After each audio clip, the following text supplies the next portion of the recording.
I tell people about this, they're like, this girl is making something up. So here's what capital stacking is. So we're stacking capital. However, what's different about this is we're stacking business credit. And I know most of you haven't heard of business credit. Business credit is something that every single one of you needs to have as a business owner. Let's say you think, okay, I want to get some credit for my business. So you apply for that American Express and perhaps you get approved. You've got good personal credit. So maybe you get a $10,000 American Express card. I'm going to keep applying and get more credit cards because that crazy girl Sarah was talking about stacking business credit cards. So you apply to Chase, Discover, Amex, and you start getting denial after denial after denial. And then you're sitting there going, all right, I've got $10,000. I've got all of these new hard inquiries. What am I supposed to do? The reason is because you got that first credit card, and as you started applying for those additional cards, they saw that you were doing that. Those companies saw that, and they start thinking, okay, well, Sarah's out there. She's trying to rack up a bunch of debt. We're not going to give her any credit.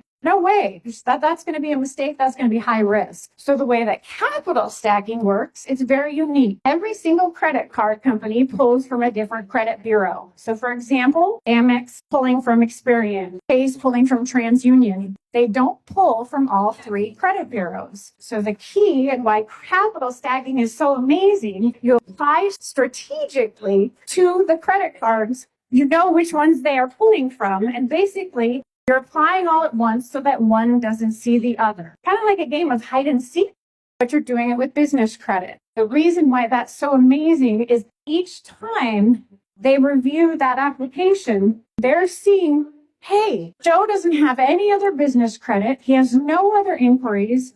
He's got good personal credit. Let's give him the maximum amount. Let's give him a card for $20,000, $30,000. And by doing this all at once, that's where those numbers start rising. That's where you start getting large amounts.